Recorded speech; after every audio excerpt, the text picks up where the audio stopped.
Halo guys, kali ini kita bertemu kembali bersama Elia Miron dan dengarkan jawaban-jawaban interaktif Elia bersama audiensnya. Mari kita simak bersama-sama. Halo, shalom kak. Ya, shalom, silakan. Ada yang mau kamu tanya, Lili? Enggak, aku mau bilang aku fans banget sama kamu. Oke. Kak, Kamu mau serius aku tanya tuh sesuatu? denger kak, kakak aku tuh fans banget. Aku tuh sebenarnya tuh aku tuh pengen curhat. Tahu nggak sih, aku di sini tuh di tengah-tengah yang berbeda agama sama aku. Terus aku tuh bingung cara menghadapi mereka banyak bertanya tentang Tuhan itu. Aku tuh bingung jawab apa. Tapi nggak sih maksudku? Iya, aku tuh gimana ya? Terus mereka tuh banyak nanya, kan aku tuh kan gereja. Mereka tanya, itu gereja gimana sih, Le? Gitu. Banyak sih pertanyaan, jadi aku tuh bingung mau nanyanya dari mana. Kak, aku boleh nangis enggak sih? Aku seneng banget bisa ngobrol sama kakak. Ih, seneng. Ya, nanti ya. Kamu ada pertanyaan karena ada banyak di bawah yang mau naik. Itulah, follow dong aku follow back dong. Oh ya, nanti saya follow back ya. Oke. Iya, nanti aku DM dibalas ya. Oke, ya, siap. Makasih kak, dadah, shalom. Ya, Ih, shalom. seneng.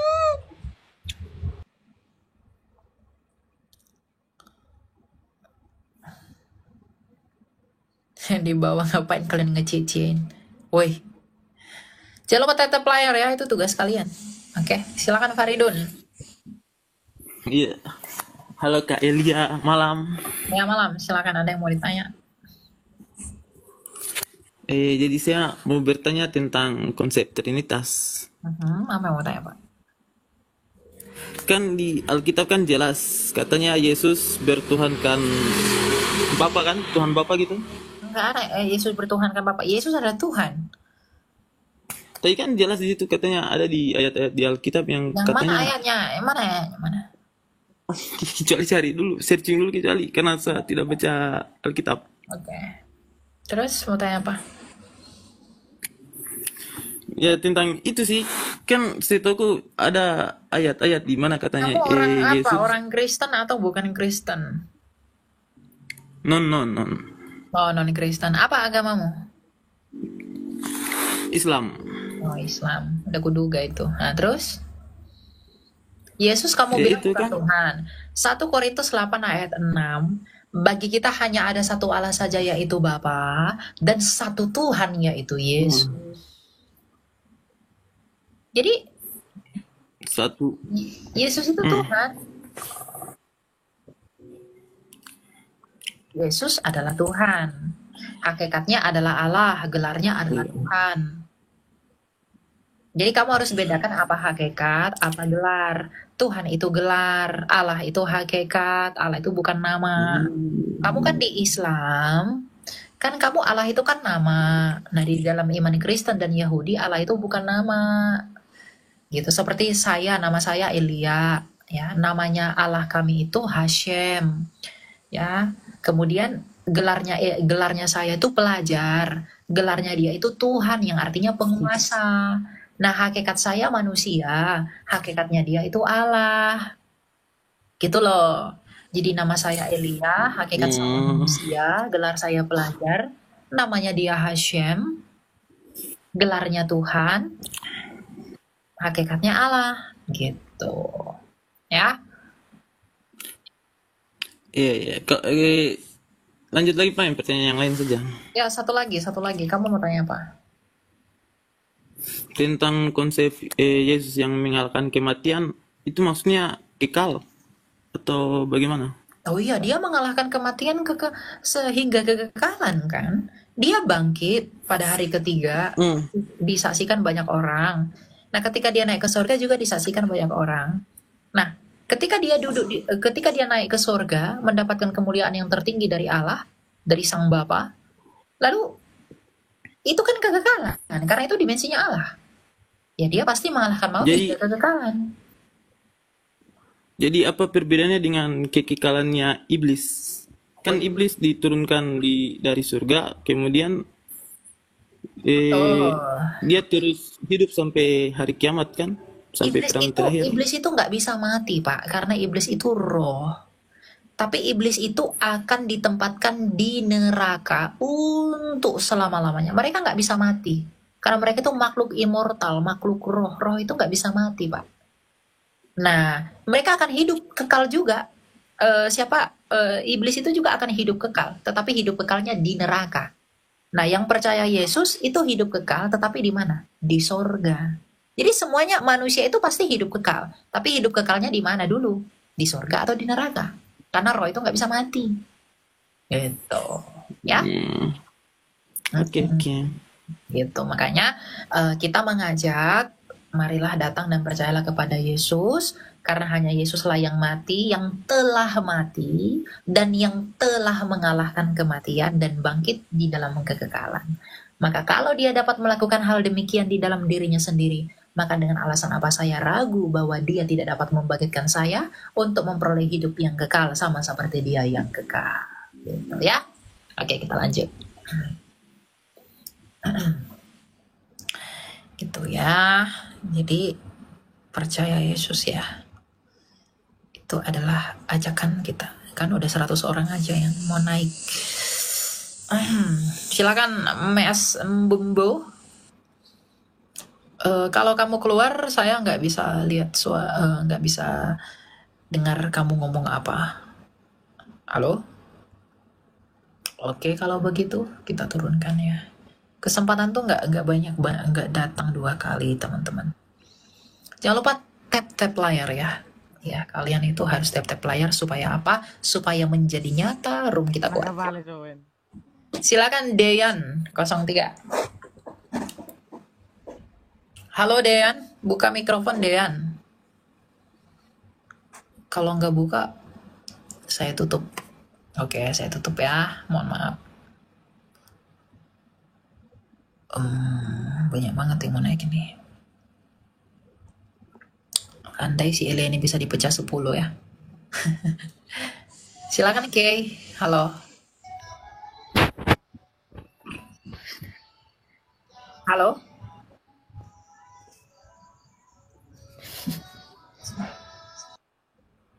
Kenapa sih kalian itu terlalu serius dengar Kak jadi lupa tap-tap. Ingat ya teman-teman, saya nggak minta uang kalian ya. Saya hanya minta Anda tuh kuatkan room ini gitu loh. Saya nggak pernah minta uang dari kalian. Saya hanya minta tap-tap aja gitu. Biar kuat dia. Biasalah kan suka banyak yang lapor-lapor. Gitu loh. Silakan Rural. Halo Kak. Ya, silakan brother, mau tanya apa? Tadi kan Kakak bilang di mana keadilan Allah jika tadi kita berbuat dosa terus dimasukkan ke neraka cuma sebentar dan dimasukkan ke surga untuk kekal karena perbuatan baik kita. Saya Katolik ya BTW. Di Katolik itu kan ada konsep purgatorium. Konsepnya hampir sama ya. Jadi kita seperti dicuci dulu, dibakar, lalu nanti diangkat ke surga untuk selama-lamanya. Nah itu tanggapan Kakak bagaimana itu tentang konsep purgatorium? Apakah di Lutheran ada konsep itu? Atau Enggak. Saya orang Protestan dan orang Ortodoks tuh enggak percaya dengan api penyucian. Dan api penyucian itu pun kan konsepnya itu bukan dicuci, tetapi rahmat itu ditambahkan. Iya. Ya, jadi bukan dicuci-cuci seperti iman lain. Enggak gitu konsep api penyucian itu. Tapi meskipun demikian, saya sebagai orang Protestan, saya tidak percaya dengan api penyucian. Begitu. Karena kita tidak mengikuti dogmanya Katolik. Karena saya bukan Katolik. Oke. Gitu. Kamu boleh tanyakan ke orang-orang Katolik gitu. Untuk tanya lebih dalam. Ya. Karena saya nggak punya kuasa mengajar hal itu. Oke? Ya, udah sih itu aja. Oke, ya kita lanjut ya. Dan kalau begini, dan untuk menjawab itu ya nanti kamu tanya detailnya kepada teman-teman kamu yang Katolik. Tapi begini, orang kan di api penyucian itu kan itu dimurnikan, tapi dia tetap ke sorga, bukan ke neraka lagi. Nah, outputnya tetap besar, artinya klaimnya Kristus untuk memberi hidup itu tetap ada di dalam, hanya saja transisinya itu harus melalui api penyucian gitu loh. Tapi outputnya tetap ada di sana gitu, di hidup. Nah, dan iman Katolik pun percaya bahwa yang menyelamatkan itu adalah Kristus sendiri yang memberi hidup kepada kita. Jadi bukan seperti iman lain bahwa oke lah dicuci dulu, jadi pertimbangan baik jahat itu memang benar-benar dipilah, tidak ada yang berkontribusi selain di luar daripada yang dua ini. Nah, kalau kita kan ada iman dan buah dari iman. Nah, iman dari iman dan buah iman itu yang selamatkan kita. Tetapi ketika kita mati masih ada dosa-dosa kecil, nah itu dimurnikan. Tapi kita masih tetap di dalam ruang lingkup keselamatan itu. Artinya api penyucian itu tidak menghilangkan keselamatan kita. Nah kalau yang sono kan beda, gitu loh. Ya. Gitu itu loh maksud saya. Jadi itu hanya transisi saja, bukan tentang seperti iman lain, gitu. Ya. Jadi secara Ada satu lagi esensial itu. Apa itu? Soal doktrin Maria Immaculata, ajaran gereja ya, yang menyatakan bahwa Maria Tidak Ibu bernoda. Yesus. Iya, itu tanggapan kakak bagaimana sebagai Lutheran? Nah itu pun saya nggak percaya. Karena semua orang itu pasti berdosa, gitu. Kalau Bunda Maria tidak berdosa, berarti ke atas nggak berdosa dong. Gitu. Tapi ya nggak apa-apa, saya menghargai itu sebagai pandangan lah ya. Iya. Tidak meyakini itu. Saya percaya ketika Bunda Maria mengandung Kristus, dia dikuduskan oleh Roh Kudus selama mengandung itu, dan dia tidak berbuat dosa. Yang dengan demikian buah dari Bunda Maria yang adalah tabut perjanjian itu benar-benar kudus. Berarti Maria tetap memiliki dosa, namun saat ia mengandung Yesus, ia dirahmati oleh Roh Ya, Kudus. makanya kan dikatakan dikandung dari Roh Kudus, bukan oleh loh. Bedakan bukan from, tapi of. Bukan from Holy Ghost, but of Holy Ghost. Nah, gitu. Ya. Oke, ada lagi mau komentar? Sudah, itu aja. Terima kasih. Oke, kita lanjut ya. Itu ya, jadi ya memang ada perbedaan pandangan pada hal-hal kecil begitu. Saya tidak permasalahkan itu ya. Ya, kita memang harus tegas mengatakan saya menerima, saya menolak, tapi penerimaan dan penolakan kita tidak menjadi alasan untuk berpecah dan saling menyerang. Karena ada yang menutupi kita dari atas seperti kubah, yaitu Kristus itu sendiri. Kristusnya di Protestan, di Katolik, di Ortodoks, meskipun punya hal-hal yang berbeda dalam memandang hal-hal tertentu, tapi itu semua ditutup oleh kubah yang sama. Gitu. Dan boleh bertanya ke yang lebih expert di bidang apa yang kamu tanyakan ya. Karena saya bukan Katolik, jadi saya tidak mau menjabar. Saya tahu sebenarnya konsepnya bagaimana, tapi itu bukan kuasa saya. Gitu loh.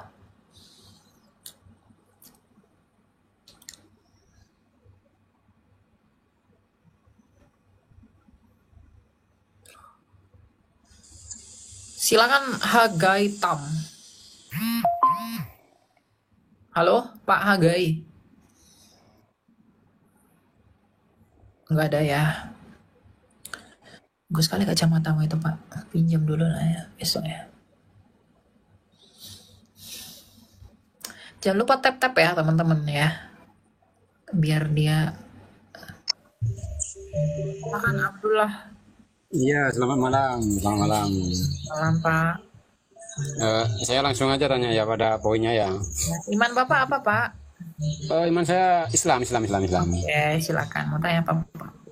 Mengapa Kristen itu tidak mengakui adanya Muhammad dan benci sekali kalau dari room lainnya itu benci sekali gitu, seperti melihat apa gitu. Kenapa kok bisa begitu? Padahal kan Islam kan agama paling bontot, Qurannya paling bontot. Nah, mereka kan seharusnya kan kitab tertua kan jadi contoh seharusnya kan begitu. Kok mereka benci sekali sama Muhammad itu? Gitu. Kami nggak benci, Pak. Kami nggak benci. Muhammadmu itu kami nggak benci. Iya. Tapi kami tidak mengakui Iya. dia. Saya lihat dulu ya, Pak ya, agak berisik soalnya. Ya. Kan Bapak tanya, mengapa orang Kristen itu tidak mengakui Muhammad sebagai nabi? Bagi kami orang Kristen, Muhammad itu bukan nabi, Pak. Karena yang pertama, siapa yang menabiskan dia sebagai nabi? Itu yang pertama. Yang kedua, siapa saksi kenabiannya? Lalu yang ketiga, dari jalur kenabian yang manakah dia? Yang keempat, Lukas 16 ayat 16 berkata, hukum Taurat dan nubuatan para nabi. Nubuatan para nabi itu bernubuat tentang Mesias. Nah, apakah Muhammad itu bernubuat tentang Mesias? Lalu yang kelima, nabi itu pasti menulis kitab. Apakah Muhammad menulis kitab? Tidak. Ya, makanya dikatakan nubuatan kitab para nabi. Makanya Nevi'im itu kitabnya nabi-nabi. Jadi nabi itu menulis kitab. Jadi kalau Bapak tanya, kenapa orang Kristen itu tidak percaya kepada Nabi Muhammad? Ya karena memang itu tidak nabi kami.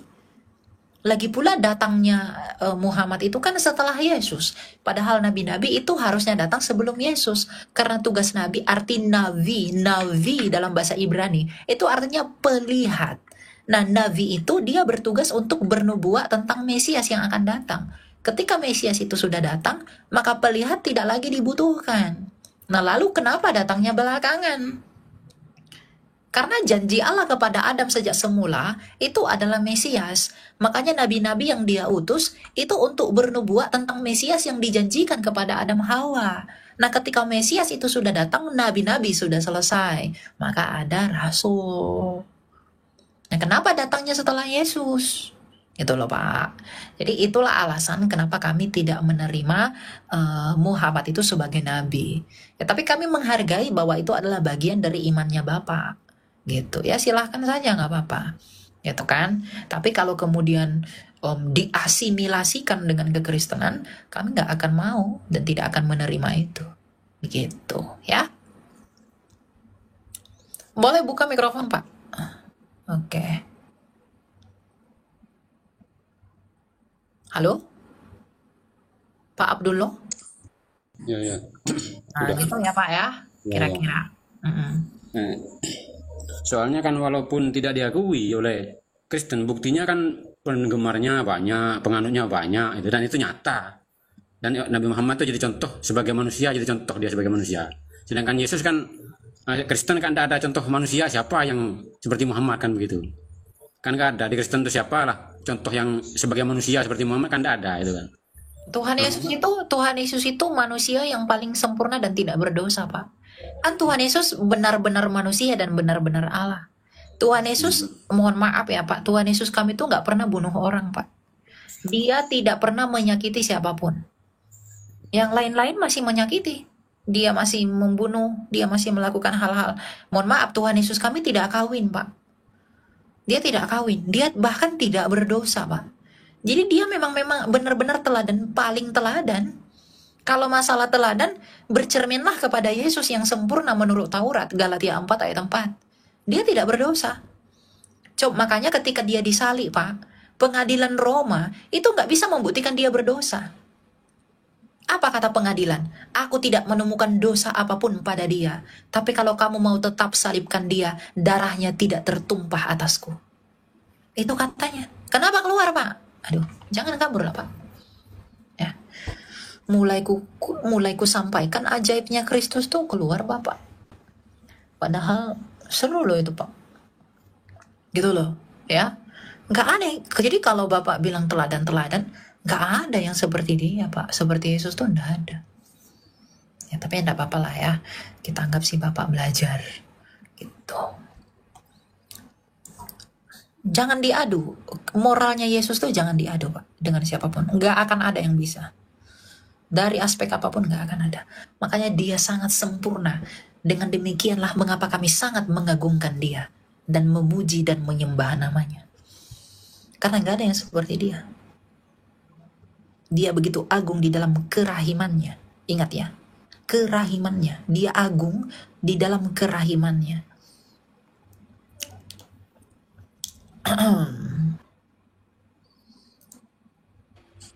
Silakan JP 05. Halo, silakan Pak, mau tanya apa Pak? Nggak ada ya. Gak apa-apa lah.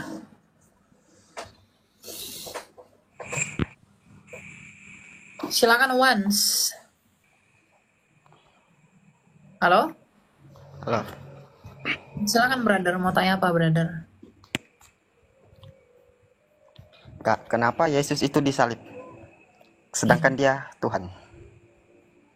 Iya, dia memang tersalib untuk menggenapi nubuatan di dalam Yesaya 53. Dia tersalib, salib itu kan cara dia untuk mati, brother. Kenapa dia harus mati di kayu salib? Karena di dalam Galatia 3 ayat 13 dikatakan, dia menanggung kutuknya kita dengan jalan menjadi kutuk melalui pengorbanan.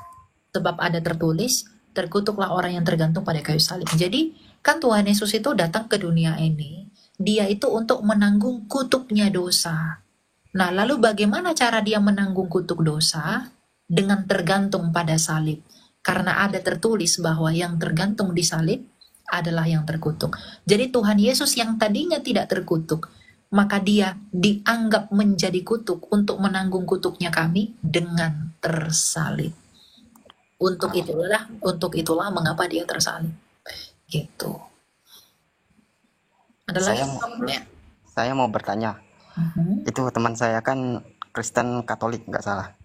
Tapi dia berkata kalau yang patung yang disalibkan itu bukan Tuhan katanya. Yang Tuhan itu yang di atas katanya.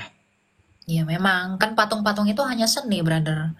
Jadi ada patung kayak ini nih, gambar ya kan.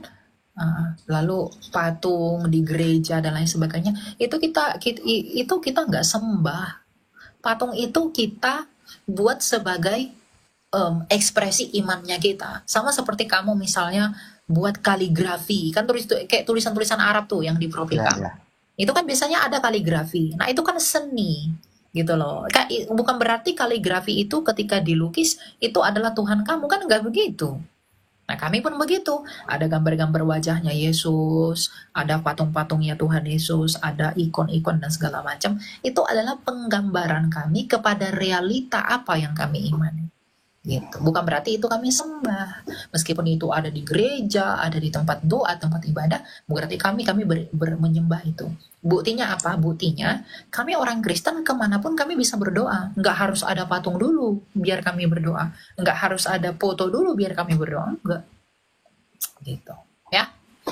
Oke. Ada lagi yang mau kamu tanya? Udah cukup. Oke, itu ya. Oke. Kita lanjut ya. Kamu Islam atau Kristen? Islam, Kak. Oke. Kita lanjut ya. Thank you. Oke.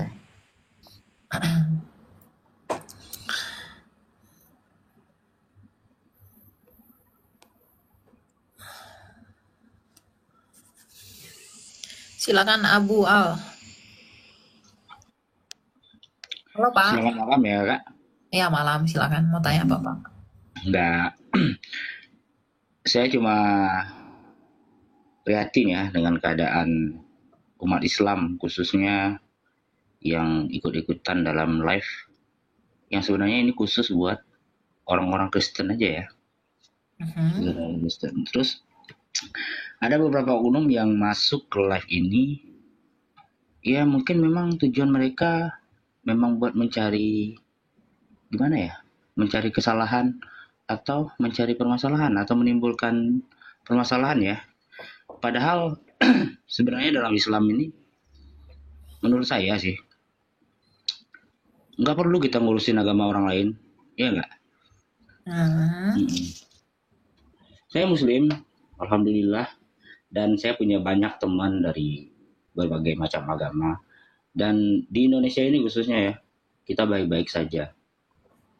Sumpah, kita baik-baik saja. Kan room gini Pak, room saya ini kan edukasi, ya edukasi dan penginjilan. Benar, saya nggak membantah sedikit pun ya, Mbak Elia, Kak Elia. Ya. Maksud saya begini. Kalau seperti tadi kan ada teman-teman Muslim yang nanya ke atas ini ya. Ya. Bentar ya Pak. Ya, mohon maaf Pak. TikTok menyuruh saya untuk menurunkan Bapak. Ya karena saya nggak tahu kenapa. Ya karena katanya konten Bapak lain-lain gitu.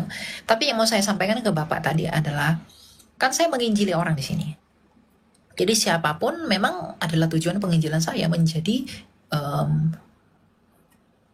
siapapun itu menjadi objek penginjilan saya. ya kan?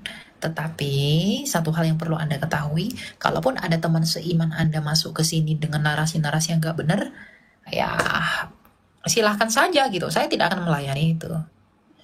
Ya, saya adalah orang yang tidak mau meladeni yang begitu-begitu. Jadi kalau ada yang hina-hina, caci-caci, maki-maki saya, adalah saya nggak peduli gitu loh.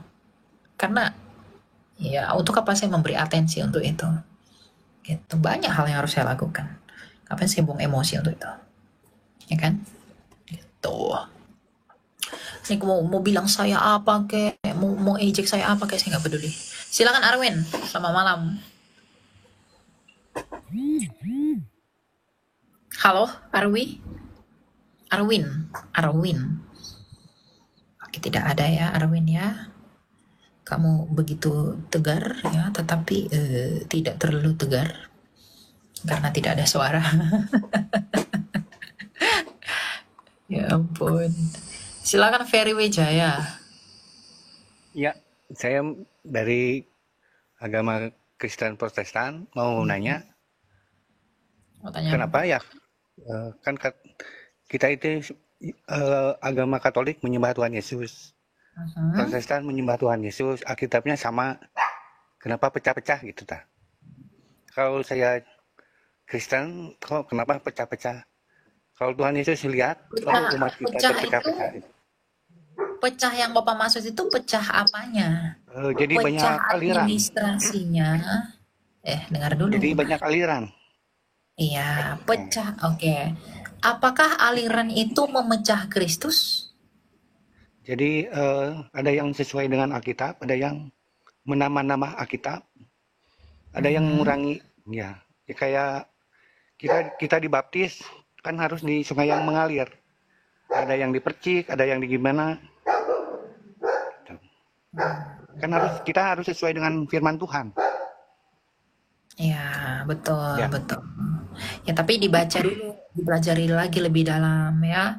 Nanti Ya. Bapak baca kalau masalah baptisan itu ada namanya kitab Didake. Itu di abad pertama itu kitabnya para rasul. Baptisan itu diterima dalam 3 hal. Bisa dalam baptisan selam, percik, dan juga tuang. Tapi syaratnya harus di dalam satu nama, yaitu di dalam nama Bapa dan Anak dan Roh Kudus. Perbedaan aliran dalam kekristenan itu nggak bisa dipandang sebagai perpecahan, Pak. Kenapa? Oke, awal mulanya itu karena ketidaksesuaian pendapat, Ya. ketidaksamaan. Mute dulu ya. Karena ketidaksamaan pendapat itu kemudian membuat gereja itu menjadi banyak. Tetapi kalau semangat persatuannya pada hal-hal yang sama itu ditarik, kita bersatu itu nggak harus satu gedung, nggak harus satu organisasi. Persatuan yang Tuhan Yesus maksud itu bukan yang begitu. Ya Bapa, biarlah mereka menjadi satu sama seperti aku dan engkau adalah satu. Itu bukan menjadi satu wadah, Pak, bukan. Sama seperti murid-murid itu dari berbagai latar belakang. Ada yang dari pungut cukai lah, ada yang dari ini. Tapi biarlah mereka satu oleh karena semangat Kristus di dalam mereka. Nah, orang Kristen pun begitu. Mau yang Katolik, mau yang Protestan, mau yang Ortodoks, ya. Biarlah mereka menjadi satu di dalam aku. Itu artinya di dalam semangat akan Dia. Persatuan yang Tuhan maksud itu yang begitu. Ya. Bukan harus menjadi satu atap, harus di gereja dari sini pindah semua ke gereja yang ini. Enggak begitu konsepnya. Persatuan yang Tuhan Yesus maksud itu persatuan dalam motivasi. Misalnya ada orang berkulit hitam, berambut keriting, bertemu dengan orang yang berkulit putih, berambut pirang. Mereka bisa menjadi satu tanpa harus menyamakan warna kulitnya. Mereka bisa menjadi satu tanpa harus yang hitam harus operasi jadi putih, atau yang putih jadi hitam, jadi pendek. Enggak begitu, mereka bisa berpelukan, mereka bisa menjadi satu di dalam semangat akan Kristus. Gitu loh. Jadi jangan dangkal berpikirnya. Beberapa orang mengatakan bahwa kau gereja itu harus satu, harus di dalam gereja yang begini, harus gereja yang begini. Itu apa itu? Itu ya, tapi tetap ditekankan pengajarannya harus benar.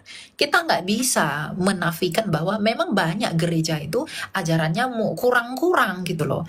Tapi kan bukan berarti hal itu mengesampingkan gereja-gereja di luar dari mereka yang juga memang bagus pengajarannya. Gitu. Jadi kamu itu menginginkan persatuan itu karena kasihmu atau karena egomu? Kalau menurut egomu, kamu maunya semua orang ke gerejamu. Tapi kalau menurut kasihmu, apa yang mempersamakan kamu dengan mereka, itu yang harus mempersatukan kamu. Nah, itu beda tipis tuh orang yang begitu. Yang menyerukan persatuan harus satu gedung karena ego, dengan orang yang menyerukan persatuan, melihat persamaan yang ada, mengesampingkan hal-hal yang tidak terlalu fundamental, dan mengajak untuk memiliki motivasi yang sama. Gitu. Itu yang benar. Gitu loh. Karena tubuh itu banyak anggota, Pak. Ada tangan lah, ada badan, ada kaki, dan lain-lain. Dan punya fungsinya masing-masing, punya karakternya masing-masing, punya gambarannya masing-masing. Nggak bisa kok paksa semua jadi tangan. Kalau siapa yang jadi tangan, siapa yang jadi kepala, siapa yang jadi leher, siapa yang jadi pinggang, siapa yang jadi kaki. Gitu, ya. Oke, kita lanjut ya, Pak. Itu untuk hal itu. Semoga mengerti. Kalau tidak mengerti, silahkan saja.